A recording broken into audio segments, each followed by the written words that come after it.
समन्तः चक्रवालेषु अत्र गच्छन्तु देवता सद्धम्मं मुनिराजस्य सुनन्तु सग्गमुखदं धम्मश्रवण कालो अयं बदन्ता धम्मश्रवण कालो अयं बदन्ता धम्मश्रवण कालो अयं बदन्ता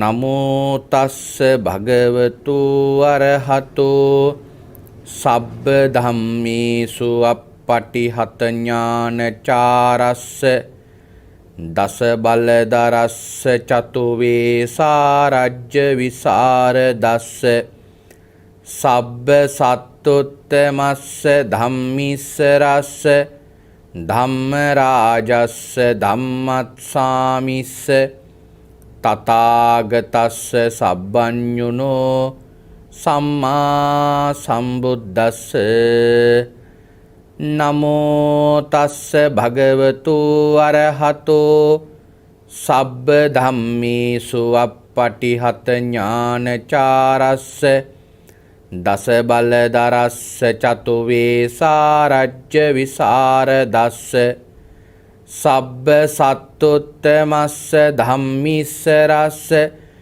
धम्मराजस्य धम्मस्वामिस्य तथागतस्य सब्बन्युनो सम्मा सम्बुद्धस्य नमो तस्य भगवतो अरहतो सब्ब धम्मेषु अपटिहत ज्ञानचारस्य दस बलधरस्य चतुर्वेशारज्य विशारदस्य सब्ब सत्तुत्तमस्य धम्मीश्वरस्य धम्मराजस्य धम्मस्वामिस्य तथागतस्य सब्बन्युनो सम्मा सम्बुद्धस्य උතුම් භාග්‍යවතුන් වහන්සේට මාගේ උතුම් නමස්කාරය වේවා. ධම්මස්වාමී ලෝකස්වාමී භාග්‍යවතුන් වහන්සේට අයිති ධර්මයක් දේශනා කරන මේ වෙලාවේ මාගේ මොවින් වැරදි වචනයක් පිට නොවේවා, මිත්‍යා දෘෂ්ටික වචනයක් පිට නොවේවා, මගේ අදහසක් ධර්මයට විරුද්ධව පිට නොවේවා. උතුම් වූ භාග්‍යවතුන් වහන්සේගේ සත්‍යම වූ බුද්ධ වචනය දේශනා කරන්න, භාග්‍යවතුන් වහන්සේ සතුටු වෙන ආකාරයට දේශනා කරන්න මට ශක්තිය ලැබේවා. ඒ සඳහා සීල ආර්යයන් වහන්සේලාගේ අනුග්‍රහය ලැබේවා. සියලු සත්පුරුෂයන් වහන්සේලාගේ අනුග්‍රහය ලැබේවා. සියලු ශාසන ආරක්ෂකයින් වහන්සේලාගේ අනුග්‍රහය ලැබේවා. හැම දිනාටම භාග්‍යවතුන් වහන්සේගේම ධර්මය අවබෝධ කරගෙන උතුම් චතුරාර්ය සත්‍ය ධර්මයම අවබෝධ කරගනිත්වා. සාදු සාදු සාදු.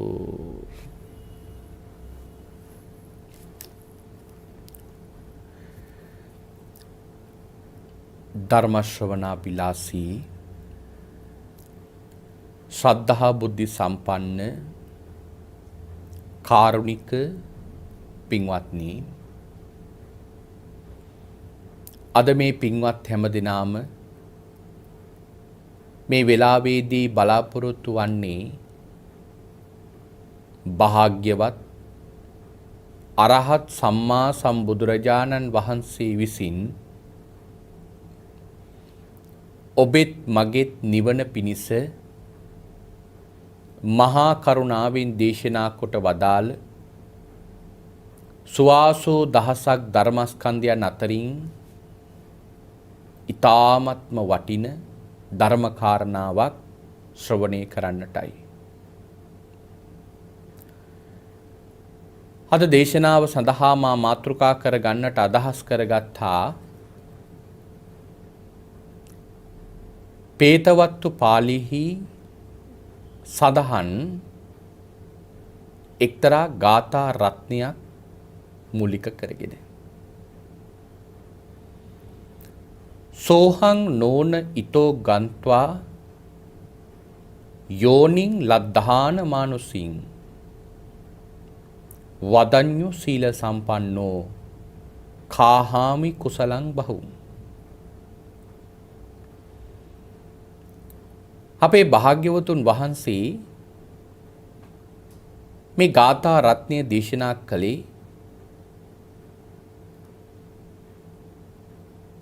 අපේ භාග්‍යවතුන් වහන්සේ එක්තරා අවස්ථාවකදී කොසල් මහ රජතුමා ආරම්භයා දේශනා කරපු විශේෂ කරුණක් මූලික කරගෙන. දිනක් කොසල් මහ රජතුමා මල්ලිකා දේවියත් සමග තමන් වහන්සේ වැඩ ඉන්න විහාරයට ඇවිල්ලා කලින් දවසේ රාත්‍රියේ රජතුමාට සිදුවෙච්ච භයානක අනතුරක් පිළිබඳව භාග්‍යවතුන් වහන්සේගෙන් අනාවැකියක් අහගන්නවා. ඒ තමයි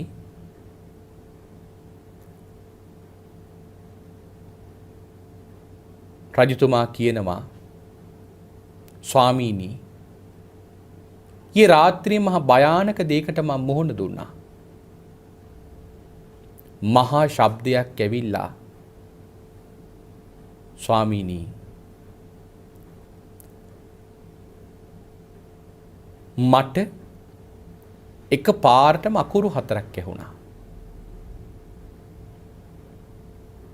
දු ස න සෝ කියලා. ස්වාමීනි මේකට හේතුව මොකක්ද කියලා අහනවා. භාග්‍යවතුන් වහන්සේ කියනවා මහරජ නුඹටවත් නුඹේ රජයටවත් මේක අනුතුරක් නෙමෙයි. ඇයි භාග්‍යවතුන් වහන්සේ එහෙම කිව්වේ? කොසල් මහ රජතුමා මේ කාරණාව මාලිගාවේ ඉන්න බමුණන්ට ප්‍රකාශ කරනවා. බමුණෝ මහා ප්‍රඥාවන්තයෝ හැටියට පෙනී හිටියට සමහර කරුණු පිළිබඳ අවබෝධයක් බමුණන්ට නැහැ. හැබැයි රජතුමා දැන් මේ කාරණාව ප්‍රකාශ කරාට තමන් මේක දන්නේ නැහැ කියලා කිව්වොත් රජතුමා තමන් වෙලවනවා. එහෙම වුණොත් තමන්ට ලැබෙන්න තියෙන ලාභ සත්කාර ටිකත් රජතුමාගෙන් අහිමි වෙනවා. ඒ නිසා බමුණ කියනවා මහරජ මේ කාරණාවෙන් ගැලවෙන්න නම් අපි ලොකු යාගයක් කරන්න ඕන. යාගයට ඇතුන්ගෙන් මෙපමණක්, අශ්වයන්ගෙන් මෙපමණක්, එළුවන්ගෙන් මෙපමණක්, ඌරන්ගෙන් මෙපමණක්, මුවන්ගෙන් මෙපමණක්, කුමාරිකාවන්ගෙන් මෙපමණක්, කුමාරයන්ගෙන් මෙපමණක් කියලා එකට එකතු කරලා ඔවුන් ඝාතනය කරලා තමයි මේ යාගය කරන්න ඕනේ කියලා බමුණන් රජතුමාට මතක් කරනවා. ජීවිතයේ පිළිබඳව මහත් ආසාවක් තියෙන කොසල් මහ රජතුමා මේ කාරණාව තමන්ගේ අමාත්‍යවරයන්ට පවරනවා මේ බමුණන් කියන විදියට යාගය සූදානම් කරන්න කියලා. නගරේ හිටපු දැරියෝ 500කුයි දරුවන් 500කුයි අරගෙන ආවා. ඔවුන්ගේ දෙමව්පියෝ රජ මාලිගාව ළඟට ඇවිල්ලා තමන්ගේ දරුවන් දෙන්නයි කියලා උද්ඝෝෂණය කරනවා. මේක අහපු මාලිකා දේවිය කොසල් මහ රජතුමාගේ ළඟට ඇවිල්ලා රජතුමාට මේ කාරණාව මතක් කරනවා. රජතුමා කියනවා මම මේ වගේ රාත්‍රී භයානක හීනයක් දැක්කා. බමුණන් කියනවා මේක අපේ රජයටත් අපටත් අනුදුරක් කියලා. ඒකෙන් ගැලවෙන යාගයක් කරන්න ඕනේ. ඒකටයි මම මේ සෝදානම් වෙන්නේ කියනවා. මල්ලිකා දේවී කොසල් මහරජතුමාට බොහෝසෙයිම නිඳා කරනවා. මහරජ මේ තරම් මහ ද්වීපයකට අධිපතිකම් කරන මහරජතුමා ওই තරම් මෝඩද? ওই තරම් අඥානද? කෙනෙක් මරලා කොහොමද මහරජ තවත් කෙනෙකුගේ ජීවිතයක් රැකෙන්නේ? මහරජ අපි යමු භාග්‍යවතුන් වහන්සේ මුණ ගැහෙන්න. අන්නේ ආරාධනාවෙනුයි කොසල් මහරජතුමා භාග්‍යවතුන් වහන්සේ මුණ ගැහෙන්න යන්නේ.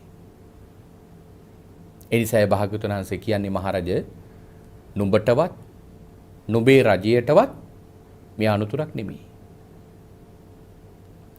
ඒ වෙලාවේදී කොසල් මහ රජතුමාට භාග්‍යවතුන් වහන්සේ කියනවා මහරජ කාශ්‍යප භාග්‍යවතුන් වහන්සේගේ කාලේ 40 කෝටියක් ධනෙ තිබිච්ච සිටු පුත්‍රයෝ 4 දෙනෙක් තමන්ට තිබිච්ච ධනෙන් 40 කෝටියක් ධනෙ වියදම් කරලා පරදාර කර්මයේ කියන මේ මහා අකුසල කර්මය කරගත්තා. ඒ වෙලාවේදී මහරජ 20,000ක් ආවුෂ තියෙන මේ කාශ්‍යප භාග්‍යතුන් වහන්සේගේ කාලේ මේ අකුසල කර්මය කරගත්තු මේ 4 දෙනා මරණයට පත් වෙලා මරණින් මතු අවීචි මහා නිරේ ඉපදුනා.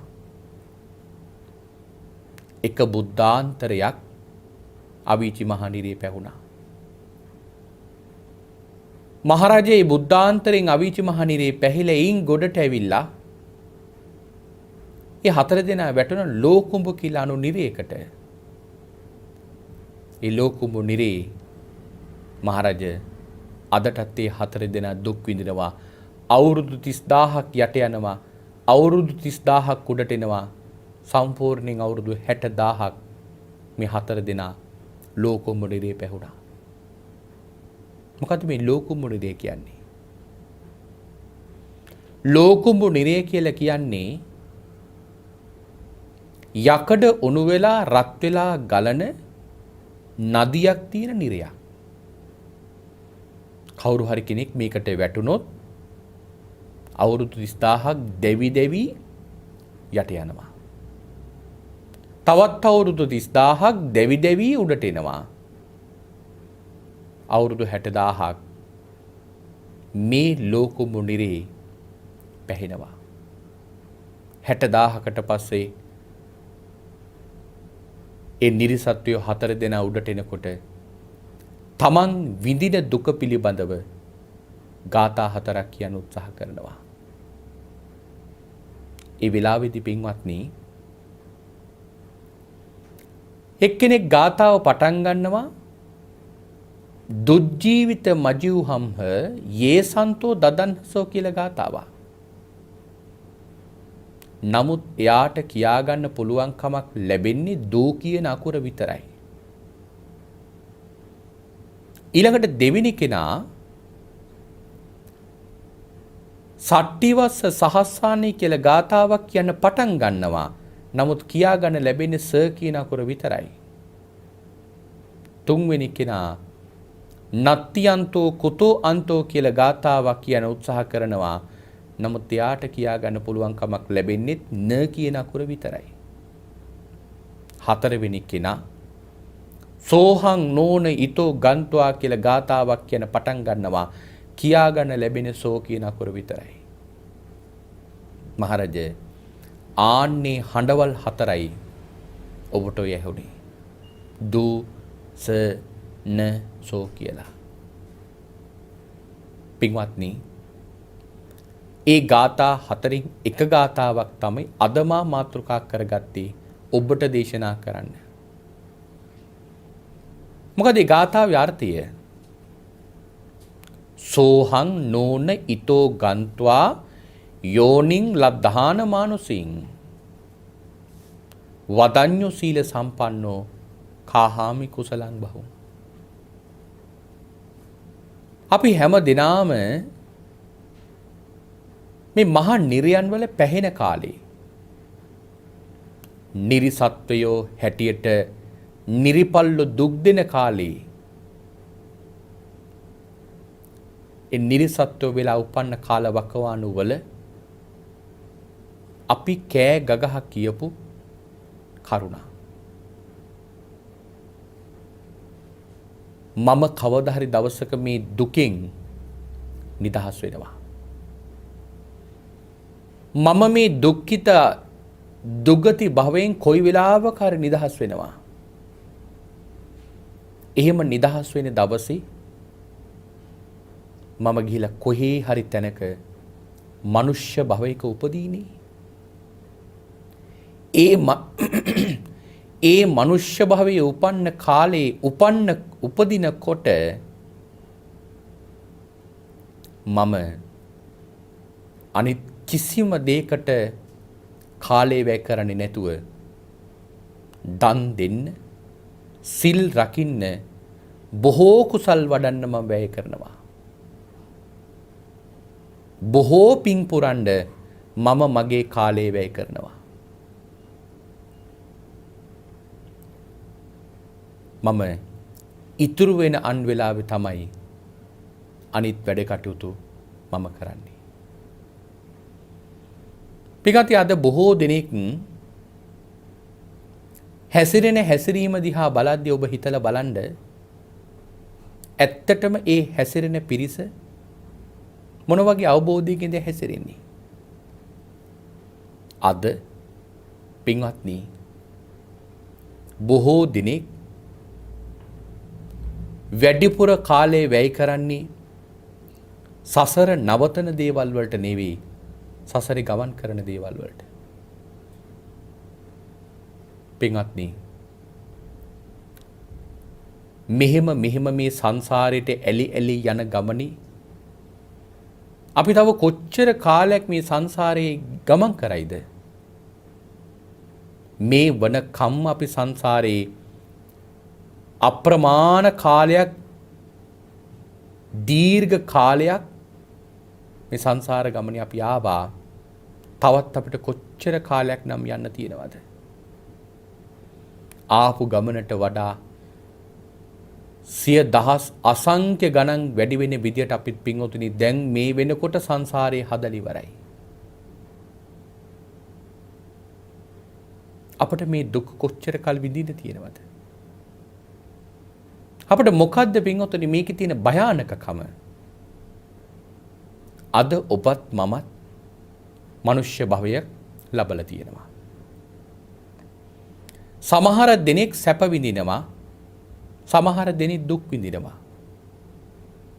ඒ සැප විඳින, ඒ දුක් විඳින අයට පින්වතුනි මේ භවය පිළිබඳ තණ්හාවක් තියෙනවා. එහෙම දුක් විඳිනවා කියලා කෙනෙකුට මැරෙන්න හිතෙන්නේ නැහැ නේ. පින්වත්නි මේ යන ගමනේ ඔබ අපි හැම දිනාටම මේ කියන භයානක අනතුර සංසාරේ පුරාවටම තියෙනවා. පින්වත්නි ඔබට ඒ භයානක ආත්ම භාවයෙන්, ඒ භයානක භවින් නිදහස් වෙන්නට නම් මීට වඩා වීරිය වඩන්නටත් වෙනවා. මොනවටද? කුසල් වඩන්න, පින් කරන්න. මේකට අපි මීට වඩා වීරියෙන් කටයුතු කරන්නට ඕන. ඔබ හිතලා බලන්න මේ ලැබිච්ච ආත්ම භාවය ඔබට කොච්චර වාග්ය සම්පන්නයිද? පින්වතුනි මහා කල්ප ගණනාවකට පස්සේදී ලැබෙන අති දුර්ලභම ආත්ම භාවයක් තමයි මේ මනුෂ්‍ය භවය කියලා කියන්නේ. ඒ මනුෂ්‍ය භවයේ පින්වතුනි ඔබ අප හැම දිනාටම මේ මහා වාග්ය සම්පන්න අවස්ථාව ලැබිලා තියෙනවා. ඒ තමයි බුද්ධෝත්පාද කාලයක සම්මාදිට්ඨික රටක සම්මාදිට්ඨික ඥානයකින් ධර්මයේ තේරුම් කරගන්න පුළුවන් ප්‍රඥාවක් ඇතුව ලබලා තියෙන ආත්ම භාවය. දන්නවද පින්වතුනි මේ ආත්ම භාවය ලබන්න අපි කොච්චර පින් වියදම් කරාද කියලා? ඒක ගැන නම් අපට මෙහිමයි කියලා වචන මාත්‍රකින් කියාගන්න බෑ. මහ පින් ගොඩක් සංසාරේ අපි වියදම් කරා. මොකටද? මේ කියන මනුෂ්‍යාත්ම භාවය ලබා ගන්න. පින්වත්නි, ඔබ අප හැම දිනාටම ඒ භාග්‍ය සම්පන්න අවස්ථාවට ඇවිල්ලා අපි මොනවද කරන්න බලන්න. අපි පින්වතුන් දන්නවද මේ අවස්ථාව මගහැරුණොත් ආයමත් සංසාරේ කොච්චර කාලයක් යන්න වෙනවද කියලා නැවත මනුෂ්‍යාත්ම භාවයක් ලබන්න. ඒක කියන්නත් බෑ. මේ බුද්ධ භාග්‍යවතුන් වහන්සේ නම පහළ වෙච්ච බුද්ධෝත්පාද කාලයේ මගහැරුණොත් තවත් බුද්ධෝත්පාද කාලයක් ලැබෙන කොච්චර කල් යන්න තියෙනවද? පින්වත්නි, මේ බුද්ධෝත්පාද කාලය මගහැරුණොත් තවත් බුද්ධෝත්පාද කාලයක් ලැබෙන්නේ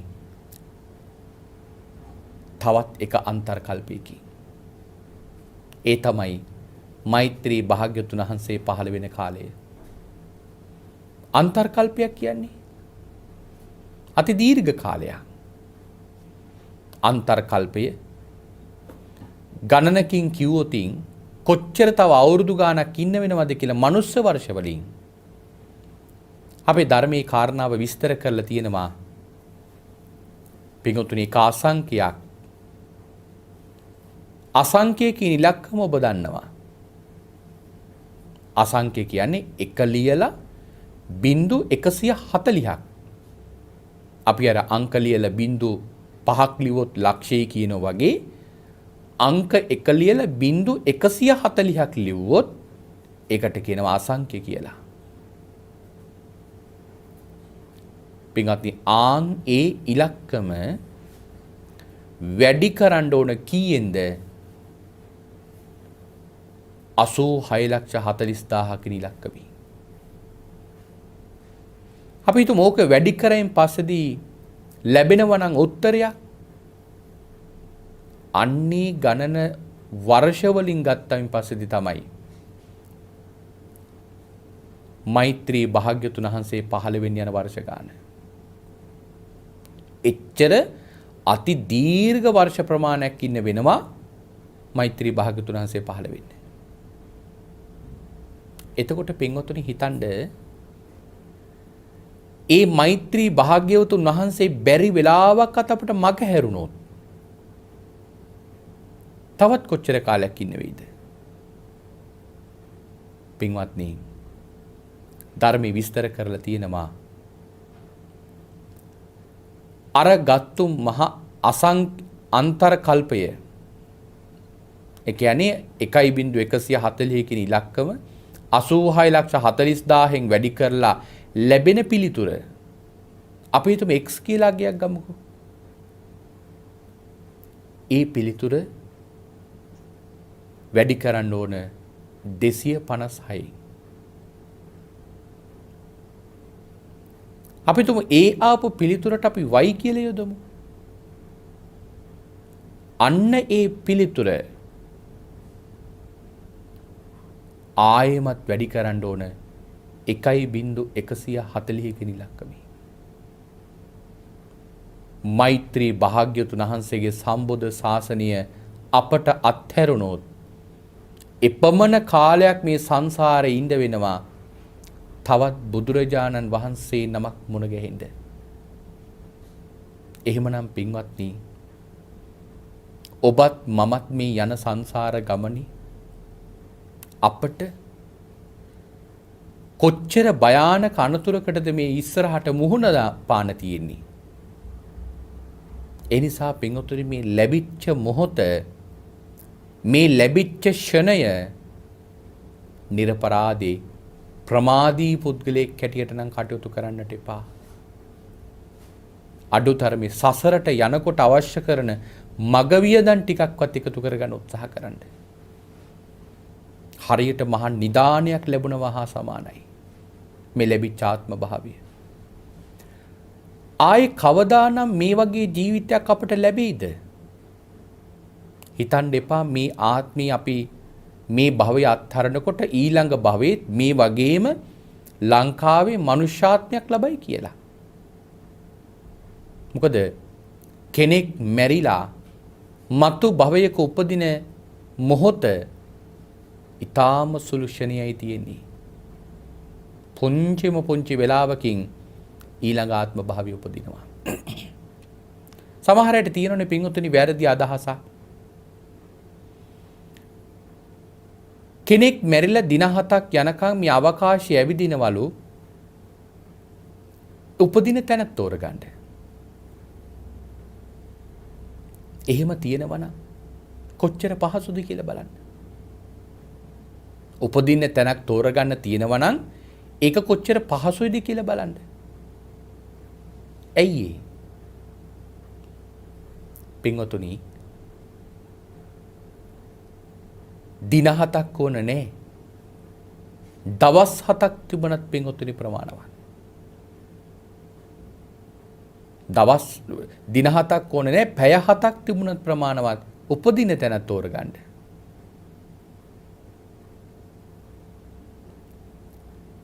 ඇයි මං එහෙම සඳහන් කළේ?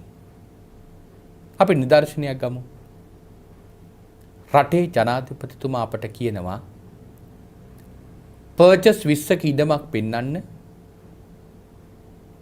මං ඒ ඉඩමේ ගියක් හදලා දෙන්න.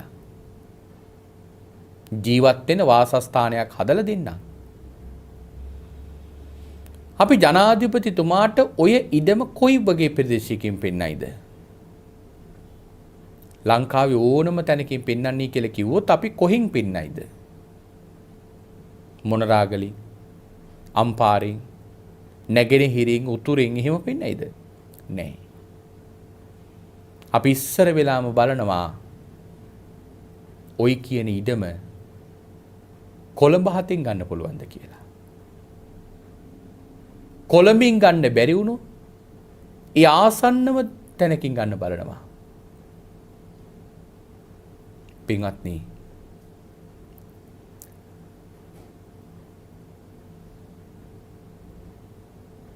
අපට දින 7ක් තියෙනවා නම් නැවත උපදින්න තැනක් තෝරගන්න කවුද පින්වතුනි තෝරගන්නේ? නිරේ ලෝකය. කවුද තෝරගන්නේ ප්‍රේතාත්මය? කවුද තෝරගන්නේ තිරිසන් ආත්මය? උපදින තැනක් තෝරගන්න අපට වෙලාවක් තියෙනවා නම් අපි තෝරගන්නේ මනුෂ්‍ය ලෝකේ නම් උසස් ලෙසම සැප විඳින්න පුළුවන් ආත්ම භාවය. එම නැත්තම් දිවි ලෝකයක උසස්ම දිව්‍ය සම්පත්තියක් ලබන්න පුළුවන් ආත්ම භාවය. අපි ওই දෙකෙන් එහා දෙයක් තෝරගන්නේ නැහැ. පින්වත්නි, එහෙම අදහසක් අපේ ධර්මයේ නැහැ. බුදුරජාණන් වහන්සේ දේශනා කරලත් නැහැ. ඒක මේ ලෝකේ වෙන්නේ නැති දෙයක්. කෙනෙක් මැරිලා ඊළඟ ආත්ම භාවයට උපදින්න දින 7ක් අවකාශී ඇවිදිනව තැනක් තෝරගන්න කියන එක. පින්වත්නි, කෙනෙක් මැරිලා ඊළඟ ආත්ම භාවයකට උපදිනවා කියන කාරණාව සිද්ධ වීම පිළිබඳව පැහැදිලි කරන්න ගියොත් දීර්ඝ කාලයක් යනවා. මොකද ඒක අභිධර්මයෙන් විසඳන්න ඕන ප්‍රශ්නයක් නිසා. මේ භවයේ අවසාන සිතට කියනවා චුතිසිත කියලා. ඔය චිත්ත වීතියේ අවසාන චිත්ත වීතියට අපි කියනවා මරණාසන්න චිත්ත වීතිය කියලා. සාමාන්‍ය චිත්ත වීතියක චිත්තක්ෂණ 17ක් තියෙනවා. හැබැයි මරණාසන්න චිත්ත වීතියේ තියෙන චිත්තක්ෂණ 15යි. පින්වතුනි, කෙනෙක් මැරිලා ඊළඟ භවයේ උපදින තැන මේ භවයේ අවසාන මොහොතේදී තීරණය කරලා ඉවරයි. හැබැයි මැරෙන්න කලින් තීරණය කරලා කොහෙද උපදින්නේ කියලා හැම දෙයක්ම සකසගෙන මැරෙන්න යන්නේ ඊටාම අඩු කාලයක්. ඒක උදාහරණකින්වත් දක්වන්න බෑ. මම මේ කාරණාව ගැඹුරු කරුණක් නිසා පැහැදිලි කරන්න ගියොත් ලොකු කාලයක් යන නිසා බොහෝ දෙනෙකුට අභිධර්මයේ පිළිබඳව ලොකු අවබෝධයක් නැති නිසා මම ඔබට පුංචි උදාහරණයක් කියන්නම්. හැම දිනාටම පහසුවෙන් වටහා ගන්න පුළුවන්. කිනිහිරක් උඩ මැස්සෙක් ඉන්නවා. කිනිහිර කියන එක අපේ පින්වතුන් දන්නවා. යකඩ කුට්ටියක් තියෙනවා. ඒ යකඩ කුට්ටිය උඩ ඉඳගෙන තමයි යකඩ තලන්නේ. ඒ තබන යකඩ කුට්ටියට කියනවා කිනිහිර කියලා. ওই කිනිහිර උඩ මැස්සෙක් ඉන්නවා. ශක්තිවන්ත පුරුෂයෙක් පින්වත්නි කුළු ගෙඩියක් අරගෙන වේගෙන් අර කිනිහිර උඩ ඉන්න මැස්සට ගහනවා. මැස්සගේ ඇඟේ කුළු ගෙඩිය වැදිලා මැස්සගේ ඇඟ භාගයක් කුළු ගෙඩියෙන් තැරෙනකොට මැස්ස මැරෙනවා. මැස්ස කියලා කියන්නේ කඩලැටියක් තරම් ඊටාම කුඩා ජීවියෙක්. කිනිහිර උඩ ඉන්න මේ මැස්සට කුළු ගෙඩියෙන් පහර දෙනකොට මැස්සගේ ඇඟ භාගයක් තැලෙනකොට මැස්ස මැරෙනවා. හැබැයි තාම ඉතුරු භාගේ තලාගෙන ගිහිල්ලා කිනිහිරේ කුළු ගෙඩිය වැදුනේ නැහැ. පින්වත්නි මේ උදාහරණයෙන් දක්වනවා කිනිහිරේ කුළු ගෙඩිය වදින්න කලින් මැස්සා වෙනත් භවයක ඉපදිලා ඉවරයිලු. ඒතර බලන්න මැස්සගේ ඇඟේ වදින්න කලින් තැන තෝරගත්තේ නෑ. මැස්සගේ ඇඟේ වැදිලා යනකොට තමයි තැනක් තෝරගෙන තියෙන්නේ. භාගයක් තැලනකොට මැස්ස මැරෙනවා. කිනිහිරේ ගිහිල්ලා වදින්න කලින් මතු භවයක් ඉපදිලා ඉවරයි. එතකොට බලන්න ඔන්න ඔච්චර අඩු කාලයක් තමයි යන්නේ කෙනෙක් මැරිලා ඊළඟ ආත්ම භාවයේ උපදින්න. එහෙමනම් පින්වත්නි මේ පින්වතුන් කල්පනා කරලා බලන්න එවන් කාලයක් තියෙනවා නම් කෙනෙක් මැරෙන්න ඊළඟ භවයට යන්න අපේ පින්වතුන් හිතලා බලන්න අපට කොච්චර සිහියක් තියෙන්න ඕනද ඔය මරණාසන්න මොහොතේ හිත සකස් කරගන්න. කොච්චර කුසල් කර හිටියත් ඔය මොහොතේ හිත සකස් කරගත්තේ නැති වුණොත් ඊළඟ භවයේ දුගති භවයකට යන්න පුළුවන්. ඒ නිසා අපේ පින්වත් හැම දිනාම හැකිතාක් වීරිය වඩන්න මේ ලැබිච්ච භවයේ කුසල් වඩන්න. තමන්ට කුසල් කරන්න පුළුවන් හැම වටපිටාවක්ම මේ රට තුල හැදිලා තියෙනවා. හැබැයි අවශ්‍ය වෙන්නේ කාලය කැප කරලා වීරිය යොදන එක විතරයි. හැම පැත්තක්ම තමන්ගේ ජීවිතයට ලැබිලා තියෙනවා. අපි හිතලා බලන්නේ මේ ලැබිච්ච ජීවිතය අපි කොච්චර දුක් විඳිනවද කියලා. සමහර වෙලාවට අපි අකමැති දෙයක් ලැබෙනවා. ඇයි අපි අකමැති දෙයක් අපට ලැබෙන්නේ? ඒ අකමැති දෙයක් අපට ලැබෙන්නේ පෙර කරපු අකුසල කර්මයක් නිසා. හැබැයි මේ කාරණාව හරියට වටහා ගත්තේ නැති වුණොත් අපි වැරදි අදහස් වලට මේ කාරණාව පරිවර්තනය කරගන්නවා. සමහර අයට හිතනවා මට කොඩි වින කරලා, සමහර අය හිතනවා මට මොනවා හරි අමනුෂ්‍ය දෝෂයකින් බලපෑමක් කරලා, සමහර අය හිතනවා මට අපල කියලා. ඒවට ප්‍රතිකර්ම හැටියට කරන්නේ තව අකුසල කර්මයේ බලවත් වෙන දේවල්. හරියට මිත්‍යා දෘෂ්ටි වලට වැටිලා මිනිසුන් පින්වත්නි බොහෝ සෙයින්ම වැරදි මාර්ගවල ගිහිල්ලා බොහෝ අකුසල කර්ම කරගන්නවා. නමුත් පින්වත්නි අපි මේ අකමැති දෙයක් අපට වෙනවා කියලා කියන්නේ ඒ සංසාරේ අපි විසින්ම කරගත්තු අකුසල කර්මයක්.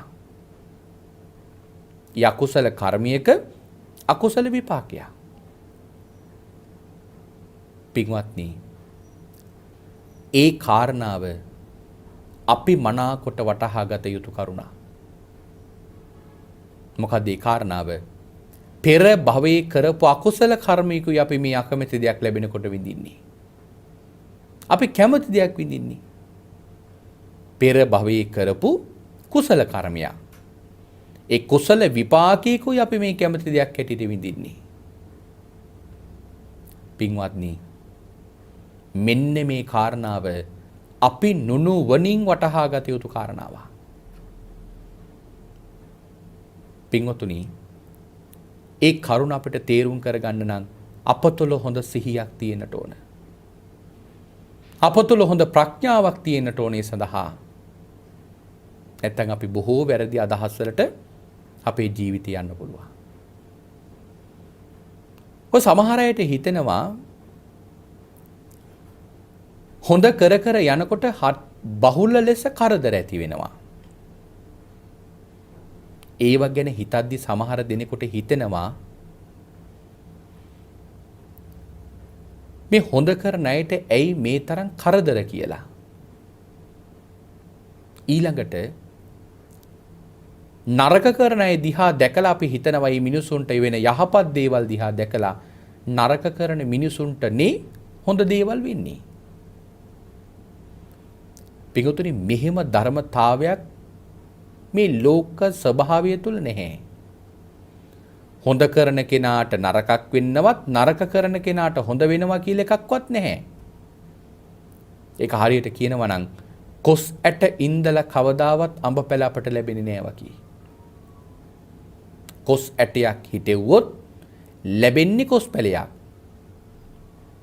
යාදිසං වපතේ බීජං තාදිසං හරතේ පලං. වපුරන බීජයට අනුව තමයි පල හටගන්නේ.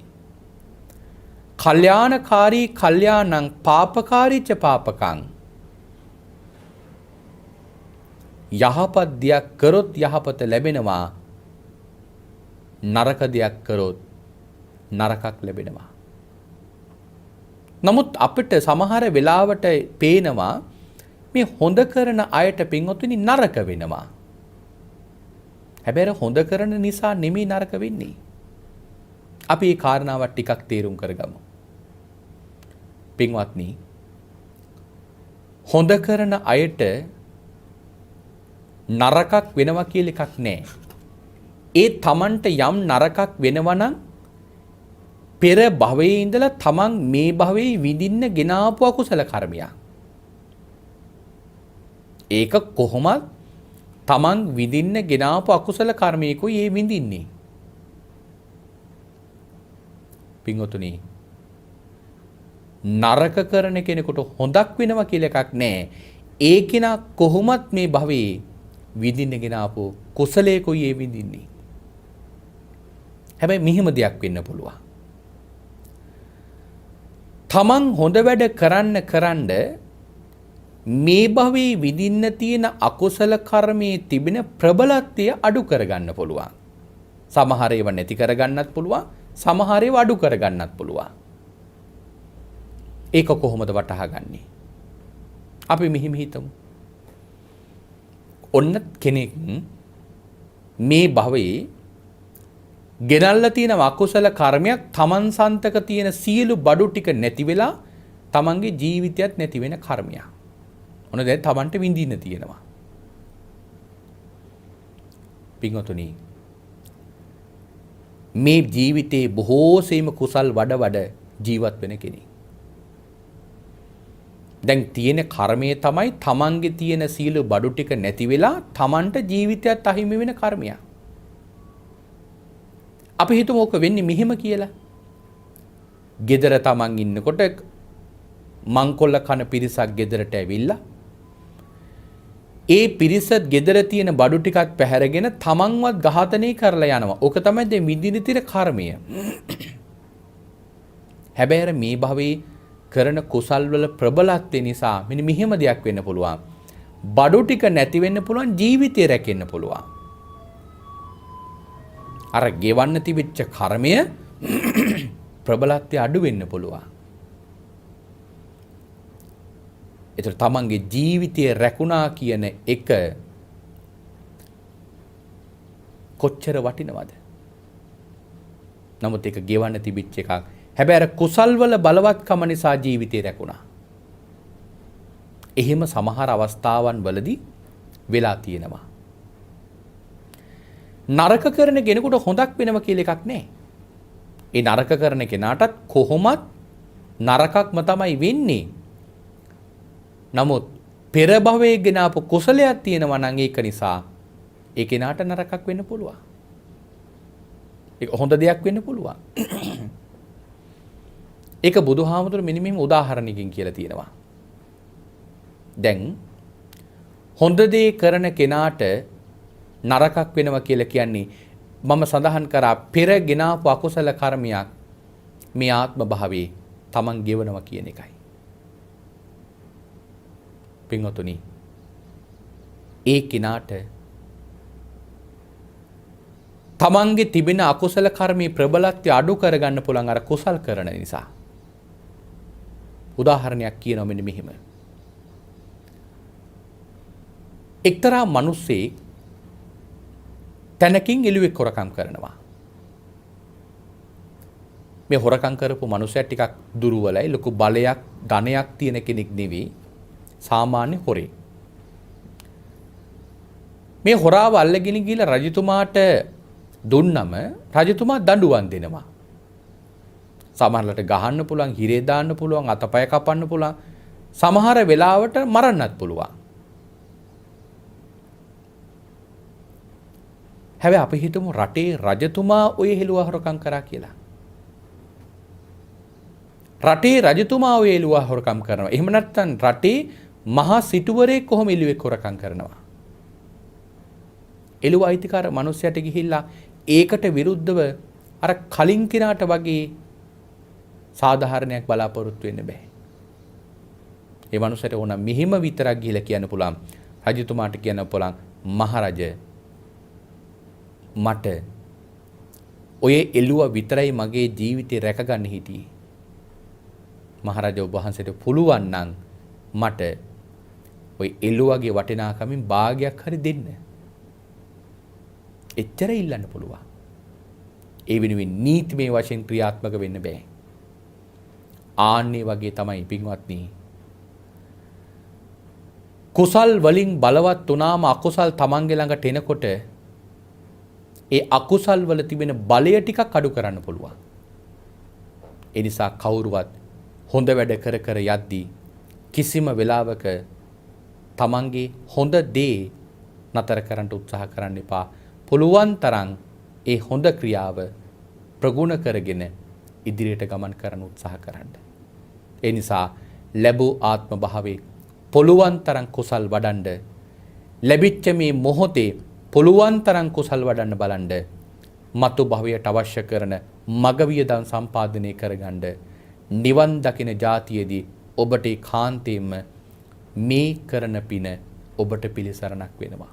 එහෙමනම් එසේ සසර දුක නිමාවට පත් කරන ධර්ම ශ්‍රාවකව හැම දිනාටම යන ගමනේ සම්මාදිට්ඨිකව සංසාරේ ගමන් කරන්නටත්, ත්‍රි හේතුක ප්‍රතිසන්දි ලබන්නටත්, කල්යාණ මිත්‍ර සත්පුරුෂයන් නිරන්තරයෙන්ම මුණ ගැහෙන්නටත්, නිරන්තරයෙන්ම අකුසලයන්ගෙන් බැහැර වෙලා කුසල්ම වඩන්නටත් ඔබ හැම දිනාටම මේ ධර්ම දේශනාවේ කුසලය හේතු වාසනා වේවා කියලා අපි ප්‍රාර්ථනා කරනවා.